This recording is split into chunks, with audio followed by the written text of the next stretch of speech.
একটি দেশের প্রেক্ষাগৃহে, অন্যটি ওটিটিতে। 2025 সাল জয়া আহসান ভক্তদের জন্য একরকম উৎসবের বছর হয়ে উঠেছে। বছরের শুরু থেকেই একের পর এক চমক দিয়ে হাজির হচ্ছেন এই গুণী অভিনেত্রী।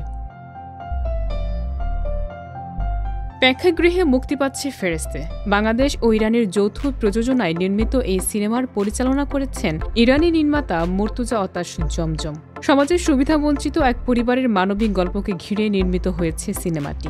তাছাড়া জয়া এই সিনেমার সহ প্রযোজক হিসেবেও রয়েছেন। অন্যদিকে ওটিটি প্ল্যাটফর্ম চরকিতে মুক্তি পাচ্ছে জয়া আর শারমিন। পিপলু আর খান পরিচালিত সিনেমাটি 16 মে প্রথমে প্রেক্ষাগৃহে মুক্তি পেয়েছিল।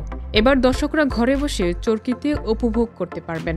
গল্প অবর্তিত হয়েছে দুই নারী চরিত্রকে কেন্দ্র করে। করোনা মহামারীর সময়ে তারা একসঙ্গে দীর্ঘ সময় ধরে গৃহবন্দী হয়ে পড়ে। শুরুর পেশাগত সম্পর্ক ধীরে ধীরে আন্তরিক বন্ধনে রূপ নেয়। তবে জয়ের তারকা খ্যাতি আর শারমিনের সাধারণ জীবনের ব্যবধান একসময় সম্পর্কটিকে জটিল করে তোলে। দুই সিনেমাতেই জয়া আহসান অভিনয় করেছেন।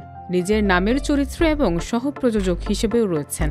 ভক্তরা এবার একসঙ্গে দুই ভিন্ন ধরনের জয়ের অভিনয় উপভোগ করতে পারবেন। একটি মানবিক ও সামাজিক বার্তা নিয়ে, অন্যটি বন্ধুত্ব ও ঘনিষ্ঠতার আবেগে ভরা।